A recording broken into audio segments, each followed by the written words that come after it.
What if I told you that Little League Baseball started because of a lilac bush?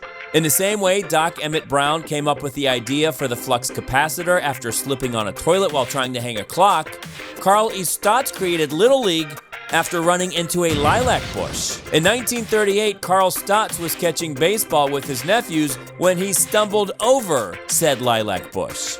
This small nuisance gave him the epiphany to start a baseball league for kids where they could have a field of their own, free of any botanical dangers. It was on this plot of land in Williamsport, Pennsylvania, where Carl and his nephews workshopped the current-day dimensions of Little League Baseball, including the distance of 60 feet bases. In 1939, Stotz was able to round up 30 local kids, officially founded Little League Baseball, and even recruited its first 3 sponsors, Lycoming Dairy, Jumbo Pretzel, and Lundy Lumber, who to this day is still a sponsor. The first Little League game took place on a nearby vacant lot, which is now marked by this monument, not far from historic Bowman Field, where MLB's Little League Classic takes place each year.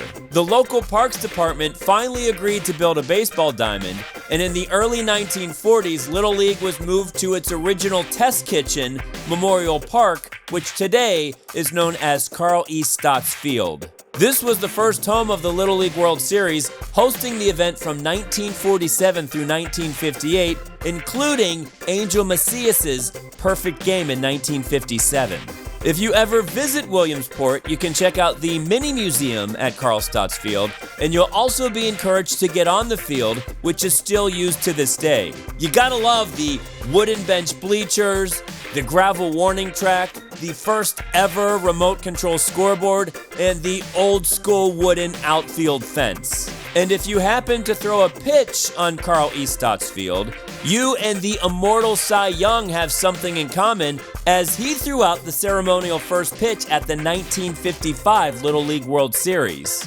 So if you want to go back in time, you don't need a flying DeLorean with a flux capacitor. You just need to travel to the birthplace of Little League Baseball, Williamsport.